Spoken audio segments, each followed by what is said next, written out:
नैनी, मन पुन रप करहूँ। पांचों तत्त बराती, राम राय चो पावर लैहूँ। आत्म तेह रंग राती, गाओ गाओ री दुल्हनी, मंगल चारा। मेरे गृह आए राजा राम बतारा। रहाओ नाभ कमल में बेदी रच ले, ब्रह्म ज्ञान उचारा। राम राय तो दूल्हो पायो, अस बड़ भाग हमारा। सुर नर मुन जन कौतुक आए, कोट 33 उजाना। कह कबीर मोह ब्याह चले हैं, पुरख एक भगवान। वाहिगुरु जी का खालसा, वाहिगुरु जी की फतेह। इस पावन शब्द विच पाठ कीते हैं। ऐसा अलंकार भगत कबीर जी ने वरत्या है, जिस विच विआह दा चित्रण कीता, वर्णन कीता। असल विच महापुरुषां दी परमात्मा नाल जुड़े हुए ਵਿਅਕਤੀਆਂ ਦੀ ਗੱਲ ਨੂੰ ਸਮਝਣ ਵਾਸਤੇ ਜਦੋਂ ਤੀਕਰ ਅਸੀਂ ਉਸ ਰਾਹ ਦੇ ਪੰਥੀ ਨਹੀਂ ਬਣਦੇ, ਅਸੀਂ ਅਖਰੀ ਅਰਥ ਕਰ ਲਵਾਂਗੇ, ਅਖਰੀ ਅਰਥ ਸੁਣ ਲਵਾਂਗੇ, ਪਰ ਉਸ ਆਨੰਦ ਨੂੰ ਮਾਣਨ ਤੋਂ ਵਾਂਝੇ। ਪਰ ਭਗਤ ਜੀ ਆਪਣੀ ਅੰਤਰੀਵ ਅਵਸਥਾ ਦਾ ਜ਼ਿਕਰ ਕਰਦੇ ਹਨ। ਸੰਪਰਦਾਇ ਗਿਆਨੀਆਂ ਨੇ ਇਹ ਸ਼ਬਦ ਦੀ ਉਠਾਨਕਾ ਵਿੱਚ ਲਿਖਿਆ ਕਿ ਕੋਈ ਭਗਤ ਜੀ ਦਾ ਪੜੋਸੀ ਆਪਣੇ ਘਰ ਆਪਣੀ ਲੜਕੀ ਦੇ ਵਿਆਹ ਵਿੱਚ ਸ਼ਾਮਲ ਹੋਣ ਲਈ ਸੱਦਾ ਦੇਣ ਆਇਆ ਤੇ ਆਖਿਆ, ਭਗਤ ਜੀ ਮੇਰੀ ਬੱਚੀ ਦਾ ਵਿਆਹ ਹੈ, ਤੁਸੀਂ ਉਹਦੇ ਵਿੱਚ ਸ਼ਾਮਲ ਹੋ। ਭਗਤ ਜੀ ਕਹਿਣ ਲੱਗੇ, ਮੇਰੇ ਆਪਣੇ ਘਰ ਵਿਆਹ ਹੈ। ਉਹਨੇ ਕਿਹਾ, ਤੁਹਾਡੇ ਘਰ ਤੇ ਵਿਆਹ ਦੀ ਕੋਈ ਤਿਆਰੀ ਨਜ਼ਰ ਨਹੀਂ ਆਉਂਦੀ। ਇਹ ਸੰਪਰਦਾਇ ਗਿਆਨੀਆਂ ਦਾ ਇੱਕ ਤਰੀਕਾ ਹੈ, ਢੰਗ ਹੈ, ਸਿਰਫ ਜਗਿਆਸੂਆਂ ਨੂੰ ਸਮਝਾਉਣ ਵਾਸਤੇ। ਤੇ ਭਗਤ ਜੀ ਕਹਿਣ ਲੱਗੇ, ਭਾਈ ਮੇਰੇ ਘਰ ਆਪਣਾ ਵਿਆਹ ਹੈ। ਕਹਿੰਦੇ ਕੋਈ ਨਜ਼ਰ ਤੇ ਨਹੀਂ ਆਉਂਦਾ। ਕਹਿੰਦੇ ਆ ਮੈਂ ਤੈਨੂੰ ਦੱਸਾਂ, ਮੇਰਾ ਆਪਣਾ ਵਿਆਹ ਹੋ ਰਿਹਾ ਤਥਾ ਮੇਰੇ ਆਪਣੇ ਘਰ ਵਿਆਹ ਹੋ ਰਹੇ। ਤੋ ਇਹ ਜਿਤਨੇ ਅਲੰਕਾਰ ਵਰਤੇ ਹਨ, ਇਹਨਾਂ ਨੂੰ ਧਿਆਨ ਨਾਲ ਵੇਖਾਂਗੇ ਤੇ ਇੱਕ ਆਮ ਵਿਆਹ ਦਾ ਨਕਸ਼ਾ ਨਜ਼ਰ ਆ ਜਾਏਗਾ। ਕਿਉਂਕਿ ਜਿਸ ਘਰ ਵਿੱਚ ਵਿਆਹ ਹੁੰਦਾ ਹੈ, ਉੱਥੇ ਦੁਲਹਨੀ, ਨਵੀਆਂ ਵਹੁਟੀਆਂ ਜਾਂ ਸੁਹਾਗਣਾ ਮੰਗਲ ਗੀਤ ਗਾਉਣ ਵਾਸਤੇ ਆਉਂਦੀਆਂ ਹਨ, ਜਿਨ੍ਹਾਂ ਨੂੰ ਅੱਜ ਕੱਲ੍ਹ ਅਸੀਂ ਲੇਡੀ ਸੰਗੀਤ ਕਹਿ ਦਿੰਦੇ। ਬੀਬੀਆਂ ਦਾ ਗੀਤ ਗਾਉਣ ਦਾ ਪ੍ਰੋਗਰਾਮ। ਤੋ ਭਗਤ ਜੀ ਕਹਿਣ ਲੱਗੇ, ਭਾਈ ਮੇਰੇ ਘਰ ਮੇਰਾ ਵਿਆਹ ਹੋ ਰਿਹਾ। ਆਪਣੇ ਆਪ ਨੂੰ ਭਗਤ ਜੀ ਜੀਵ ਇਸਤਰੀ ਕਹਿੰਦੇ ਹਨ, ਪਰਮਾਤਮਾ ਨੂੰ ਪਤੀ ਕਹਿੰਦੇ ਹਨ। ਹੁਣ ਇੱਕ ਇੱਕ ਚੀਜ਼ ਦਾ ਵਰਣਨ ਜਿਹੜਾ ਹੈ, ਉਹ ਬੜੇ ਧਿਆਨ ਨਾਲ ਪੜ੍ਹਨਾ ਸਮਝਣਾ ਹੈ। ਕੁਝ ਉਚਾਰਨ ਦਾ ਅੰਤਰ ਵੀ ਨਜ਼ਰੀ ਆਇਆ ਹੈ। ਸੰਪਰਦਾਇ ਗਿਆਨੀਆਂ ਨੇ ਦੋ ਦੋ ਉਚਾਰਨ ਲਿਖੇ ਨੇ, ਪਰ ਗ੍ਰਾਮਰ ਦੇ ਮਾਸਟਰ ਕਹੋ, ਗਿਆਤਾ ਕਹੋ, ਪ੍ਰਿੰਸੀਪਲ ਸਾਹਿਬ ਸਿੰਘ ਜੀ ਇਸ ਉਲਝਣ ਵਿੱਚ ਨਹੀਂ ਪੈਂਦੇ। ਉਹ ਇੱਕੋ ਹੀ ਉਚਾਰਨ ਮੰਨਦੇ ਹਨ ਤੇ ਉਸੇ ਮੁਤਾਬਕ ਅਰਥ ਕਰਦੇ ਹਨ। ਆਓ ਵਿਚਾਰ ਕਰੀਏ। ਭਗਤ ਜੀ ਕਹਿੰਦੇ ਹਨ, ਗਾਓ ਗਾਓ ਦੀ ਦੁਲਹਨੀ, ਮੰਗਲ ਚਾਰਾ। हे सत्संगन स्त्रियो तथा मेरी सत्संगणों, हे नमियों वोटियो, प्रभु प्रीत विच रंगे होए ज्ञान इंद्रियो। क्योंकि 5 ज्ञान इंद्रे हैं, शब्द, स्पर्श, रूप, रस, गंध। शब्द ਕੰਨ ਸੁਣਦੇ ਹਨ, ਸਪਰਸ਼ ਤੁਚਾ ਚਮੜੀ ਕਰਦੀ ਹੈ, ਰੂਪ ਅੱਖਾਂ ਦੇਖਦੀਆਂ ਹਨ, ਰਸ ਜੀਭਾ ਚਖਦੀ ਹੈ, ਔਰ ਖੁਸ਼ਬੂ ਬਦਬੂ ਦਾ ਪਤਾ ਨੱਕ ਨੂੰ ਲੱਗ। ਇਹ 5 ਗਿਆਨ ਇੰਦਰੀਆਂ ਹਨ। ਪ੍ਰਭੂ ਪ੍ਰੀਤ ਵਿੱਚ ਜਦੋਂ ਰੰਗੀਆਂ ਜਾਂਦੀਆਂ ਹਨ ਤਾਂ ਭਗਤ ਜੀ ਆਪਣੀਆਂ ਇਹਨਾਂ ਇੰਦਰੀਆਂ ਨੂੰ ਪ੍ਰੇਰਨਾ ਕਰਦੇ ਹਨ। ਗਾਓ ਗਾਓ ਰੀ ਦੁਲਹਨੀ ਮੰਗਲ ਚਾਰਾ। ਹੁਣ ਸੰਪਰਦਾਈ ਗਿਆਨੀਆਂ ਨੇ ਮੰਗਲ ਅਤੇ ਚਾਰਾ ਵੱਖਰਾ ਕੀਤਾ।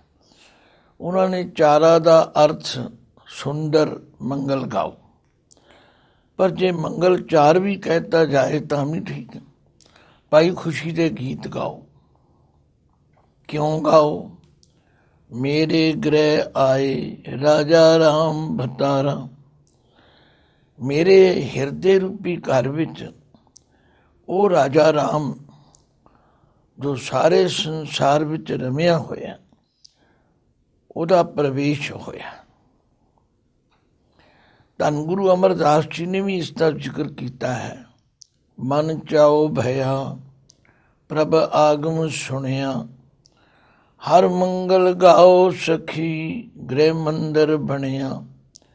ਹਰ ਗਾਓ ਮੰਗਲ ਨਿਤ ਸਖੀਏ, ਸੋਗ ਦੁਖ ਨਾ ਵਿਆਪੈ। ਗੁਰ ਚਰਨ ਲਾਗੇ ਜਨ ਸੁਭਾਗੇ, ਆਪਣਾ ਪਿਰ ਜਾਪੈ। ਅਨਹਤ ਬਾਣੀ ਗੁਰ ਸ਼ਬਦ ਜਾਣੀ, ਹਰ ਨਾਮ ਹਰ ਰਸ ਭੋਗੋ। ਕਹਿ ਨਾਨਕ ਪ੍ਰਭ ਆਪ ਮਿਲਿਆ, ਕਰਨ ਕਾਰਨ ਜੋਗੋ। ਸ਼ਬਦਾਵਲੀ ਵੱਖਰੀ ਹੋ ਸਕਦੀ ਹੈ, ਨਜ਼ਰੀਆ ਦ੍ਰਿਸ਼ਟੀਕੋਣ ਇੱਕੋ ਹੀ ਹੈ। ਉਹ ਹੈ ਪਰਮਾਤਮਾ ਦੇ ਨਾਲ ਮਿਲਣ ਦਾ, ਕਿਉਂਕਿ ਮਨੁੱਖਾ ਜਨਮ ਦਾ ਨਿਸ਼ਾਨਾ ਹੀ ਇਹੀ ਹੈ। ਤੋ ਭਗਤ ਜੀ ਕਹਿੰਦੇ ਨੇ, ਹੇ ਮੇਰੀਓ ਗਿਆਨ ਇੰਦਰੀਓ, ਗਾਓ ਗਾਓ ਰੀ ਦੁਲਹਨੀ ਮੰਗਲ ਚਾਰਾ। ਖੁਸ਼ੀ ਦੇ ਗੀਤ ਗਾਓ। ਕਿਉਂ ਗਾਓ? ਮੇਰੇ ਗ੍ਰਹਿ ਆਏ, ਮੇਰੇ ਹਿਰਦੇ ਰੂਪੀ ਘਰ ਵਿੱਚ ਰਾਜਾ ਰਾਮ ਪਧਾਰਾ। ਪਧਾਰ ਕਹਿੰਦੇ ਨੇ ਪਤੀ ਨੂੰ, ਖਸਮ। ਰਾਜਾ ਰਾਮ ਜੀ ਮੇਰੇ ਹਿਰਦੇ ਵਿੱਚ ਆਏ ਹਨ। ਪ੍ਰਭੂ ਪਤੀ ਨੇ ਮੇਰੇ ਹਿਰਦੇ ਵਿੱਚ ਪ੍ਰਵੇਸ਼ ਕੀਤਾ। ਹੁਣ ਭਗਤ ਜੀ ਆਪਣੀ ਉਸ ਅਵਸਥਾ ਦਾ ਜ਼ਿਕਰ ਕਰਦੇ ਨੇ। ਤਨ ਰਹਿਨੀ ਮਨ ਪੁੰਨ ਰੱਬ ਕਰਹੁ। ਇਹ ਵਿਆਹ ਦਾ ਨਕਸ਼ਾ ਕਿਸ ਤਰ੍ਹਾਂ ਖਿੱਚਦੇ? ਕਹਿੰਦੇ ਤਨ ਰਹਿਨੀ। ਹੁਣ ਤੇ ਰੈਡੀਮੇਡ ਕੱਪੜੇ ਰੰਗੇ ਰੰਗਾਏ ਆਉਂਦੇ ਨੇ, ਪਰ ਪਹਿਲੇ ਸਮਿਆਂ ਵਿੱਚ ਐਸਾ ਨਹੀਂ ਸੀ। ਜਿਹੜਾ ਰੰਗ ਰੇਜ ਸੀ, ਲਲਾਰੀ ਸੀ, ਉਹ ਰੰਗ ਤਿਆਰ ਕਰਦਾ ਸੀ। ਤੇ ਰੰਗ ਤਿਆਰ ਕਰਨ ਵਾਸਤੇ ਉਸਨੇ ਇੱਕ ਮਿੱਟੀ ਦਾ ਭਾਂਡਾ ਰੱਖਿਆ ਹੁੰਦਾ ਸੀ। ਉਹਦੇ ਵਿੱਚ ਕੁਝ ਦਿਨ ਪਹਿਲਾਂ ਉਹ ਪਾਣੀ ਵਿੱਚ ਰੰਗ ਮਿਲਾ ਕੇ ਰੱਖਦਾ ਸੀ ਧੁੱਪੇ, ਔਰ ਉਹਨੂੰ ਪਤਾ ਸੀ ਵੀ ਇੰਨੇ ਕੁ ਦਿਨਾਂ ਵਿੱਚ ਇਹ ਰੰਗ ਤਿਆਰ ਹੋ ਜਾਏ। ਫਿਰ ਉਹਦੇ ਵਿੱਚ ਕੱਪੜੇ ਰੰਗੇ ਜਾਂਦੇ ਸਨ। ਭਗਤ ਜੀ ਕਹਿੰਦੇ ਨੇ, ਮੈਂ ਤਨ ਰਹਿਨੀ, ਆਪਣੇ ਸਰੀਰ ਨੂੰ ਉਹ ਰੰਗ ਵਾਲੀ ਮਿੱਟੀ ਬਣਾਇਆ। ਮਨ ਪੁੰਨ ਰੱਬ ਕਰਹੁ। ਆਮ ਤੌਰ 'ਤੇ ਗੁਰਬਾਣੀ ਵਿੱਚ ਇਹ ਅੱਖਰ ਪੁੰਨ ਰੱਬ ਬੜੀ ਵਾਰੀ ਆਏ, ਪਰ ਇੱਥੇ ਇਹਨੂੰ ਸੰਧੀ ਛੇਦ ਕਰਕੇ ਬੋਲਣਾ ਤੇ ਪੜ੍ਹਨਾ। ਸਰੀਰ ਨੂੰ ਉਹ ਰੰਗ ਵਾਲੀ ਮਿੱਟੀ ਬਣਾ ਕੇ ਮਨ ਪੁੰਨ ਰੱਬ ਕਰੋ। ਫਿਰ ਮੈਂ ਆਪਣੇ ਮਨ ਨੂੰ ਰੱਬ ਕਰਹੁ ਦਾ ਮਤਲਬ ਰੰਗਾਂਗਾ। ਭਾਵ परमात्मा दे प्यार विच इस नूं रंगना करा। ते पांचों तत्त भराती, ਜਿਹੜੇ ਮੇਰੇ ਪੰਜ ਤੱਤ ਹਨ, ਜਿਨ੍ਹਾਂ ਤੱਤਾਂ ਦੇ ਮਿਲਾਪ ਕਰਕੇ ਸਰੀਰ ਬਣਿਆ, ਉਹਨਾਂ ਦੇ ਜਿਹੜੇ ਦੈਵੀ ਗੁਣ ਹਨ, ਜਿਵੇਂ ਪਾਣੀ ਦਾ ਗੁਣ ਵੱਖਰਾ ਹੈ, ਅੱਗ ਦਾ ਗੁਣ ਵੱਖਰਾ ਹੈ, ਆਕਾਸ਼ ਦਾ ਗੁਣ ਵੱਖਰਾ ਹੈ, ਧਰਤੀ ਦਾ ਗੁਣ ਵੱਖਰਾ ਹੈ। ਪੰਜਾਂ ਤੱਤਾਂ ਦੇ ਦੈਵੀ ਗੁਣ, ਇਹਨਾਂ ਗੁਣਾਂ ਨੂੰ ਮੈਂ ਬਰਾਤੀ ਬਣਾਵਾਂ। ਭਾਵ ਕਹਿਣ ਤੋਂ ਇਹ ਮੇਰੇ ਇਸ ਵਿਆਹ ਵਿੱਚ ਬਰਾਤੀ ਬਣ ਕੇ ਆਉਣਗੇ, ਕਿਉਂਕਿ ਦੈਵੀ ਗੁਣ ਜਿਹੜੇ ਨੇ ਉਹਨਾਂ ਨੂੰ ਇਕੱਠਿਆਂ ਕਰਨਾ ਇਹ ਵੀ ਇੱਕ ਅਧਿਆਤਮਿਕ ਜਗਿਆਸੂ ਲਈ ਬਹੁਤ ਜ਼ਰੂਰੀ ਹੈ। ਤਨ ਰੈਣੀ ਮਨ ਪੁੰਨ ਰਪ ਕਰਹੁ, ਪਾਂਚੋਂ ਤੱਤ ਬਰਾਤੀ ਰਾਮ ਰਾਏ ਚੋਂ ਭਾਵਰ ਲੈਹੂੰ। ਰਾਮ ਰਾਏ, ਉਹ ਰਾਮ ਜੋ ਰਮਿਆ ਹੋਇਆ ਜ਼ਰੇ ਜ਼ਰੇ ਕਣ ਕਣ, ਜਿਸ ਦਾ ਹੁਕਮ ਸਾਰੇ ਸੰਸਾਰ 'ਤੇ ਚੱਲਦਾ, ਉਹਦੇ ਨਾਲ ਮੈਂ ਫੇਰੇ ਲੈਣੇ ਹਨ। ਆਤਮ ਤੇ ਰੰਗ ਰਾਤੀ, ਤੇ ਉਸ ਪਰਮਾਤਮਾ ਦੇ ਪਿਆਰ ਰੰਗ ਵਿੱਚ ਆਪਣੀ ਆਤਮਾ ਨੂੰ ਰੰਗ ਲਵਾਂਗੀ। ਭਾਵ ਉਸ ਪਤੀ ਦੇ ਪਿਆਰ ਨਾਲ ਰੰਗੀ ਹੋਈ ਮੈਂ ਉਹਦੇ ਨਾਲ ਫੇਰੇ ਲਵਾਂਗੀ। ਦੇਖੋ ਹੁਣ ਸਾਡੇ ਵਰਗੇ ਜਗਿਆਸੂ ਜਿਹੜੇ ਸਿਰਫ ਬਾਣੀ ਨੂੰ ਮੱਥਾ 'ਤੇ ਟੇਕਦੇ ਨੇ, ਪਾਠ ਕਰਦੇ ਜਾਂ ਕਰਾਉਂਦੇ ਨੇ, ਪਰ ਇਹ ਵਿਚਾਰ ਨਹੀਂ ਕਰਦੇ। ਇਹ ਤਾਂ ਭਗਤਾਂ ਦੀ ਉਹ ਅਵਸਥਾ ਹੈ ਜਿਸ ਅਵਸਥਾ ਵਿੱਚ ਉਹਨਾਂ ਨੇ ਉਸ ਪਰਮਾਤਮਾ ਦੇ ਨਾਲ ਆਪਣਾ ਪਿਆਰ ਪਾਇਆ। ਹਾਂ, ਸਾਡੇ ਵਾਸਤੇ ਉਹਨਾਂ ਦੇ ਇਹ ਸ਼ਬਦ ਪ੍ਰੇਰਨਾ ਦੀ ਸਰੋਤ ਬਣ ਸਕਦੇ ਨੇ। ਅਸੀਂ ਵੀ ਇਸੇ ਤਰ੍ਹਾਂ ਆਪਣੇ ਆਪ ਨੂੰ ਪਰਮਾਤਮਾ ਪਤੀ ਦੇ ਰੰਗ ਵਿੱਚ ਰੰਗੀ ਸਕਦੇ। ਤਨ ਰੈਣੀ ਮਨ ਪੁੰਨ ਰਪ ਕਰਹੁ, ਪਾਂਚੋਂ ਤੱਤ ਬਰਾਤੀ ਰਾਮ ਰਾਏ ਚੋਂ ਭਾਵਰ ਲੈਹੂੰ। ਆਤਮ ਤੇ ਰੰਗ ਰਾਤੀ, ਆਤਮ ਦਾ ਮਤਲਬ ਹੈ ਆਪਣੇ ਆਪ ਨੂੰ ਉਸ ਪਰਮਾਤਮਾ ਦੇ ਪਿਆਰ ਰੰਗ ਵਿੱਚ ਰੰਗਣਾ। ਗਾਓ ਗਾਓ ਰੀ ਦੁਲਹਨੀ ਮੰਗਲ ਚਾਰਾ, ਹੈ ਮੇਰੇ ਯੋ ਗਿਆਨ ਇੰਦਰੀਓ, ਬਈ ਆਓ ਸਾਰੇ ਸ਼ਾਮਲ ਹੋ ਕੇ ਮੇਰੇ ਇਸ ਵਿਆਹ ਵਿੱਚ ਵਿਆਹ ਦੇ ਗੀਤ ਗਾਉਣੇ ਕਰੋ। ਕਿਉਂ?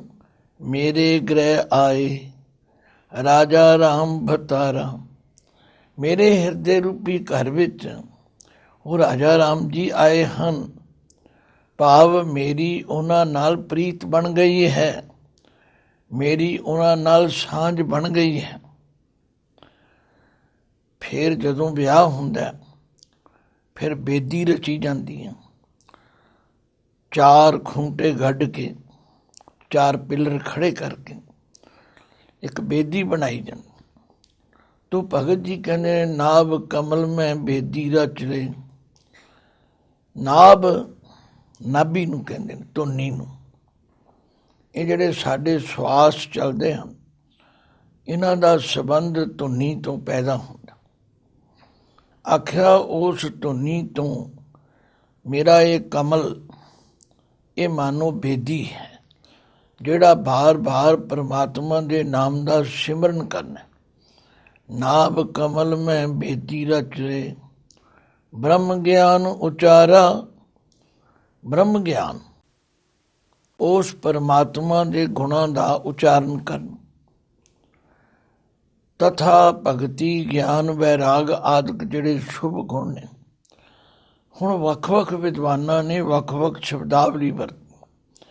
ਕਿਸੇ ਨੇ ਸ਼ਰਵਣ ਮਨਨ ਨਿਧਿਆਸਨ ਤੇ ਪ੍ਰਤੱਖ ਨੂੰ ਕਿਹਾ ਹੈ, ਕਿਸੇ ਨੇ ਕੁਝ ਕਿਹਾ ਹੈ, ਪਰ ਇਹ ਆਪਣਾ ਤਰੀਕਾ ਹੈ।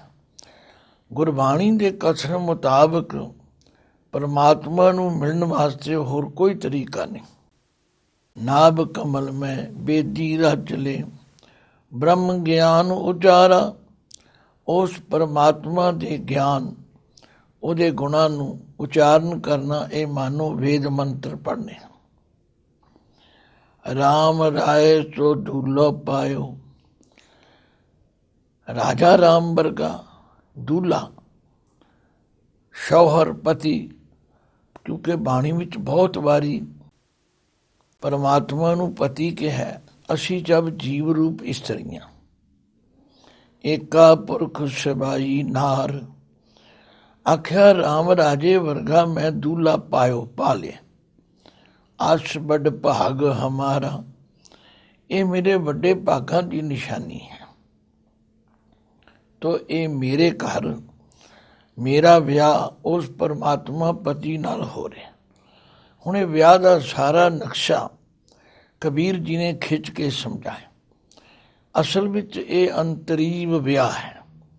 ਇਹਨੂੰ ਅਸੀਂ ਅੰਤਰ ਆਤਮੇ ਪਰਮਾਤਮਾ ਦੇ ਨਾਲ ਮਿਲਾਪ ਦੀ ਗੱਲ ਕਰ ਸਕਦੇ, ਪਰ ਕਿਉਂਕਿ ਅਸੀਂ ਇੰਨੀ ਡੂੰਘੀ ਵਿਚਾਰ ਕਰਦੇ ਨਹੀਂ, ਇਸ ਲਈ ਸਾਨੂੰ ਪਤਾ ਨਹੀਂ। ਪਰ ਜੇ ਅਸੀਂ ਦੁਨਿਆਵੀ ਵਿਆਹ ਨੂੰ ਟੁਕਾਈਏ ਤੇ ਗੱਲਾਂ ਸਾਰੀਆਂ ਠੀਕ। ਭਾਈ ਵਿਆਹ ਵੇਲੇ ਰੰਗ ਬਿਰੰਗੇ ਕੱਪੜੇ ਵੀ ਪਾਏ ਜਾਂਦੇ ਨੇ, ਵਿਆਹ ਵੇਲੇ ਬਰਾਤੀ ਵੀ ਹੁੰਦੇ ਨੇ, ਵਿਆਹ ਵੇਲੇ ਦੂਲਾ ਵੀ ਹੁੰਦਾ ਹੈ, ਵਿਆਹ ਵੇਲੇ ਸੁਹਾਗਣਾ ਗੀਤ ਵੀ ਗਾਉਂਦੀਆਂ ਨੇ। ਤੋ ਭਗਤ ਜੀ ਨੇ ਸਾਰਾ ਹੀ ਅੰਤਰੀ ਵਿਆਹ ਦਾ ਨਕਸ਼ਾ ਖਿੱਚ ਕੇ ਸਮਝਾਇਆ। ਰਾਮ ਰਾਏ ਸੋ ਦੂਲੋ ਪਾਇਓ, ਆਸ ਵੱਡ ਭਾਗ ਹਮਾਰਾ। ਇਹ ਹਨ ਮੇਰੇ ਵੱਡੇ ਭਾਗ ਕਿ ਮੈਂ ਆਪਣੇ ਜੀਵਨ ਵਿੱਚ ਇੱਕ ਜਗਿਆਸੂ ਇਸਤਰੀ ਦੇ ਰੂਪ ਵਿੱਚ ਉਸ ਪਰਮਾਤਮਾ ਪਤੀ ਨਾਲ ਮੇਰਾ ਵਿਆਹ ਹੋਇਆ ਹੈ। ਮੈਂ ਐਸੇ ਦੂਲੇ ਨਾਲ ਜੁੜ ਗਈ ਹਾਂ। ਫਿਰ ਇਸ ਸਾਰੇ ਸਮਾਗਮ ਨੂੰ ਦੇਖਣ ਲਈ ਕੌਣ ਕੌਣ ਆਇਆ? ਆਖਿਆ ਸੁਰ ਨਰ ਮਨ ਜਨ ਕੌਤਕ ਆਏ। ਦੇਖੋ, ਜਦੋਂ ਕਿਸੇ ਦੀ ਬਰਾਤ ਜਾਂਦੀ, ਬਈ ਜਿਨ੍ਹਾਂ ਨਾਲ ਉਸ ਦੀ ਰਿਸ਼ਤੇਦਾਰੀ ਹੁੰਦੀ, ਜਿਨ੍ਹਾਂ ਨਾਲ ਉਹਦੀ ਮਿੱਤਰਤਾ ਹੁੰਦੀ ਹੈ, ਜਿਨ੍ਹਾਂ ਨਾਲ ਉਸ ਦਾ ਵਰਤਨ ਵਿਹਾਰ ਹੁੰਦਾ, ਉਹਨਾਂ ਨੂੰ ਆਪਣੇ ਵਿਆਹ ਵਿੱਚ ਬੁਲਾਇਆ ਜਾਂਦਾ। ਭਗਤ ਜੀ ਕਹਿੰਦੇ ਨੇ ਮੇਰੇ ਤੇ ਪਰਮਾਤਮਾ ਦੇ ਵਿਆਹ ਵਿੱਚ ਕੌਣ ਕੌਣ ਦੇਖਣ ਆਏ? ਸੁਰ ਨਰ ਮਨ ਜਨ ਕੌਤਕ ਆਏ। ਇਸ ਵਿਆਹ ਦੇ ਸਮਾਗਮ ਨੂੰ ਦੇਖਣ ਲਈ ਜਿਤਨੇ ਮਹਾਤਮਾ ਨੇ, ਜਿਤਨੇ ਸੰਤ ਨੇ, ਜਿਤਨੇ ਦੇਵਤੇ ਨੇ, ਜਿਤਨੇ ਰਿਸ਼ੀ ਮੁਨੀ ਨੇ, ਸਭ ਆਏ। ਕੋਟ ਤੋਂ 33 ਉਜਾਨਾ। ਹੁਣ ਸੰਪਰਦਾਇ ਗਿਆਨੀਆਂ ਨੇ ਇਸ ਨੂੰ ਕੋਟ 3300 ਜਾਨਾਂਗੇ, ਪਰ ਪ੍ਰਿੰਸੀਪਲ ਸਾਹਿਬ ਨੂੰ ਕੋਟ 33 ਉਜਾਨਾ। ਉਜਾਨਾ ਦੇ ਅਰਥ ਕਰਦੇ ਨੇ ਆਪਣੇ ਆਪਣੇ ਵਿਵਾਨਾਂ, ਵਾਹਨਾਂ ਸਮੇਤ। ਕਿਉਂਕਿ ਹਰ ਦੇਵਤੇ ਦਾ ਆਪਣਾ ਵੱਖਰਾ ਵੱਖਰਾ ਵਾਹਨ ਹੈ। ਕਿਸੇ ਦਾ ਕੋਈ ਹੈ, ਕਿਸੇ ਦਾ ਕੋਈ। ਕੋਟ ਸ਼ਬਦ ਜਿਹੜਾ ਉਹਦੇ ਟੈਂਕੇ ਨੂੰ ਸਿਹਾਰੀ ਹੈ, ਤੇ ਕੋਟ ਦਾ ਅਰਥ ਹੈ ਕਰੋੜ। ਕਹਿੰਦੇ 33 ਕਰੋੜ ਦੇਵਤੇ ਵੀ ਆਏ ਨੇ। ਹੁਣ ਸਾਧ ਸੰਗਤ ਜਿਨ੍ਹਾਂ ਨੇ ਸਿਰਫ ਕਿੰਤੂ ਪਰੰਤੂ ਕਰਨਾ, ਉਹਨਾਂ ਦੀ ਤਸੱਲੀ ਕੋਈ ਨਹੀਂ ਕਰਾ ਸਕਦਾ। ਪਰ ਜਿਨ੍ਹਾਂ ਨੇ ਭਗਤ ਕਬੀਰ ਜੀ ਦੇ ਇਹਨਾਂ ਬਚਨਾਂ ਨੂੰ ਪ੍ਰੇਰਨਾ ਰੂਪ ਲੈਣਾ, ਉਹ ਇਹਦੇ ਨਾਲ ਸਹਿਮਤ ਵੀ ਹੋਣਗੇ। ਸੱਚਮੁੱਚ ਜਦੋਂ ਕਿਸੇ ਜਗਿਆਸੂ ਜੀਵ ਇਸਤਰੀ ਦਾ ਪਰਮਾਤਮਾ ਪਤੀ ਨਾਲ ਮਿਲਾਪ ਹੁੰਦਾ ਹੈ, ਤਾਂ ਇਹਨਾਂ ਸਾਰੇ ਲੋਕਾਂ ਦੀ ਸਹਾਇਤਾ ਹੁੰਦੀ। ਇਹ ਜਿੰਨੇ ਵੀ ਮਹਾਂਪੁਰਖ ਨੇ, ਮਹਾਤਮਾ ਨੇ, ਇਹ ਸਾਰੇ ਸਮਝ ਲਓ ਇਸ ਵਿਆਹ ਵਿੱਚ ਸ਼ਾਮਲ ਹੁੰਦੇ। ਉਹਨਾਂ ਦੀਆਂ ਸਿੱਖਿਆਵਾਂ, ਉਹਨਾਂ ਦੇ ਅਸੀਸਾਂ। ਅਸੀਂ ਬੱਚੀ ਦੇ ਵਿਆਹ 'ਤੇ ਕਿਉਂ ਲੋਕਾਂ ਨੂੰ ਸੱਦਦੇ ਹਾਂ? ਬਈ ਉਹਨਾਂ ਦੀ ਅਸੀਸ ਲਵਾਂਗੇ, ਬੱਚੀ ਨੂੰ, ਜੋੜੀ ਨੂੰ ਅਸੀਸ ਮਿਲੇਗੀ। ਇਹ ਸਾਰਾ ਨਕਸ਼ਾ ਭਗਤ ਜੀ ਨੇ ਖਿੱਚ ਕੇ ਸਮਝਾਇਆ। ਕਹਿੰਦੇ ਇਸ ਮੇਰੇ ਵਿਆਹ ਵਿੱਚ, ਮੇਰੇ ਤੇ ਪਰਮਾਤਮਾ ਦੇ ਵਿਆਹ ਵਿੱਚ ਸੁਰ ਨਰ ਮਨ ਜਨ ਕੌਤਕ ਆਏ। ਕੋਟ 33 ਉਜਾਨਾ। ਕਹਿ ਕਬੀਰ ਮੋਹਿ ਵਿਆਹ ਚਲੇ हैं, ਪੁਰਖ ਏਕ ਭਗਵਾਨਾ। ਕਬੀਰ ਜੀ ਕਹਿੰਦੇ ਹਨ ਮੋਹੇ। ਇੱਥੇ ਕਿਉਂਕਿ ਮੇਰੀ ਗੱਲ ਹੈ, ਇਹਨੂੰ ਮੋਹੇ ਪੜਨਾ।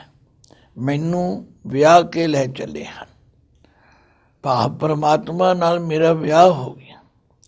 ਤੇ ਉਹ ਵਾਹਿਗੁਰੂ ਜੋ ਪੁਰਖ ਏਕ ਭਗਵਾਨ, ਜਿਨ੍ਹਾਂ ਵਰਗਾ ਹੋਰ ਕੋਈ ਨਹੀਂ, ਜੋ ਸਰਵ ਵਿਆਪਕ ਨੇ, ਉਹਨਾਂ ਨਾਲ ਮੇਰਾ ਇਹ ਅੰਤਰੀਵ ਆਤਮਿਕ ਵਿਆਹ ਹੋਇਆ। ਇਸ ਲਈ ਗਾਓ ਗਾਓ ਰੀ ਦੁਲਹਨੀ ਮੰਗਲ ਚਾਰਾ, ਮੇਰੇ ਗ੍ਰਹਿ ਆਏ ਰਾਜਾ ਰਾਮ ਪਤਾਰਾ। ਮੈਂ ਆਰੰਭ ਵਿੱਚ ਹੀ ਬੇਨਤੀ ਕੀਤੀ ਸੀ ਕਿ ਅਸੀਂ ਮਹਾਂਪੁਰਖਾਂ ਦੇ ਬੋਲਾਂ ਨੂੰ ਵਿਚਾਰ ਕੇ ਪ੍ਰੇਰਨਾ ਲੈ ਸਕਦੇ ਹਾਂ। ਸਾਨੂੰ ਮਾਰਗਦਰਸ਼ਨ ਮਿਲਦਾ ਹੈ ਕਿ ਅਸੀਂ ਵੀ ਇਸ ਤਰੀਕੇ ਨਾਲ ਆਪਣੇ ਆਪ ਨੂੰ ਪਰਮਾਤਮਾ ਦੇ ਪਿਆਰ ਵਿੱਚ ਜੋੜੀਏ। ਤੋ ਐਸੇ ਤਰੀਕੇ ਨਾਲ ਭਗਤ ਕਬੀਰ ਜੀ ਨੇ ਇਸ ਸ਼ਬਦ ਵਿੱਚ ਆਪਣੀ ਆਤਮਾ ਦਾ ਪਰਮਾਤਮਾ ਨਾਲ ਉਸ ਵਿਆਹ ਦਾ ਨਕਸ਼ਾ ਖਿੱਚ ਕੇ ਸਮਝਾਇਆ ਹੈ। ਵਾਹਿਗੁਰੂ ਜੀ ਕਾ ਖਾਲਸਾ, ਵਾਹਿਗੁਰੂ ਜੀ ਕੀ ਫਤਿਹ।